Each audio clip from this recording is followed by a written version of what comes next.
അതായത് മാധ്യമങ്ങളെല്ലാം ഇങ്ങനെ വലിയ രീതിയിൽ ഇന്നലെ വാർത്ത കൊടുത്തു. അത് ഓരോ ദിവസവും ഓരോ വാർത്തയായിട്ട് ഇങ്ങനെ എന്തെങ്കിലും നിങ്ങൾ കൊടുക്കുന്നുള്ളതാണ്. എൻ്റെ നാട്ടിലെ രാഷ്ട്രീയ പ്രവർത്തകരാണ് അവരെല്ലാം. കോടതി അവരെ ഈ കേസിൽ ശിക്ഷിച്ചിട്ടുണ്ട്.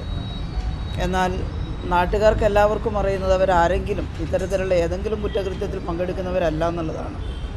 കോടതി വിധിയെ മാനിക്കുന്നു. കാരണം കോടതിയിൽ തെളിവുകൾ ഹാജരാക്കാൻ കഴിയുമ്പോഴാണ് രക്ഷപ്പെടാനോ രക്ഷപ്പെടാതിരിക്കാനോ ഒക്കെ കഴിയുന്നത്. സാഹചര്യ തെളിവുകളുടെ എല്ലാം അടിസ്ഥാനത്തിലും അതുപോലെ തന്നെ ആക്രമണത്തിന് വിധേയരായവരുടെ മൊഴിയുമെല്ലാം അടിസ്ഥാനമാക്കിയിട്ടാണ് കോടതി വിധി സാധാരണ വരിക. ഈ കേസിൽ പ്രതിയാക്കപ്പെട്ട കുഞ്ഞീഷ്ണ മാഷ് അടക്കമുള്ള ആളുകൾ, രവീന്ദ്ര മാഷ് അടക്കമുള്ള ആളുകൾ സ്കൂൾ അധ്യാപകരായിരുന്നു. ഒരാൾ ഗവൺമെൻറ് ഉദ്യോഗസ്ഥനാണ്. രാഷ്ട്രീയ പ്രവർത്തനത്തിലെ ആ സമയത്ത് കുഞ്ഞീഷ്ണ മാഷ് അധികം ഉണ്ടായിരുന്നില്ല എന്നുള്ളതാണ് വസ്തുത. പക്ഷേ നമുക്കതൊന്നും ഇപ്പോൾ അങ്ങനെ പറയാൻ കഴിയില്ല. കാരണം കേസിൽ കോടതി അവരെ ശിക്ഷിച്ചിട്ടുണ്ട്. 30 വർഷത്തിന് ശേഷം അവർ ജയിലിലേക്ക് പോവുകയാണ്. അവരുടെ കുടുംബാംഗങ്ങളെല്ലാം വലിയ സങ്കടത്തിലാണ്. കാരണം അവരാരും കുറ്റം ചെയ്തിട്ടില്ലാണെന്ന് അവരും വിശ്വസിക്കുന്നത്, കുടുംബാംഗങ്ങളും വിശ്വസിക്കുന്നത്. പക്ഷേ നമ്മൾ കോടതി വിധി അംഗീകരിക്കുകയാണ് ചെയ്തത്.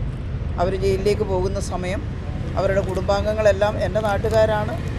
അവരുടെ കുഞ്ഞുങ്ങളും അവരും എല്ലാം അവിടെയുണ്ട്. അവർ പോകുന്ന സമയത്ത് അവിടെ ഞാൻ ഉണ്ടായിരുന്നു എന്നുള്ളത് വസ്തുതയാണ്. എന്നാൽ നിങ്ങളെല്ലാവരും പ്രചരിപ്പിച്ചതുപോലെ, മാധ്യമങ്ങളിൽ കൊടുത്തതുപോലെ ഒരു വലിയ യാത്രയയപ്പ് എന്നൊന്നും അതിനെ കാണാൻ സാധിക്കില്ല. അവർ വർഷങ്ങൾക്ക് ശേഷം 8 വർഷക്കാലത്തേക്ക് ശിക്ഷ അനുഭവിക്കേണ്ടതായി ജയിലിൽ പോകുന്ന സമയത്ത് അവിടെ എല്ലാവരും ഉണ്ടായിരുന്നു. ആ കൂട്ടത്തിൽ ഞാനും അവിടെ ഉണ്ടായിരുന്നു എന്നുള്ളത് മാത്രമേ ആ സംഭവത്തിൽ കാണേണ്ടതായിട്ടുള്ളൂ.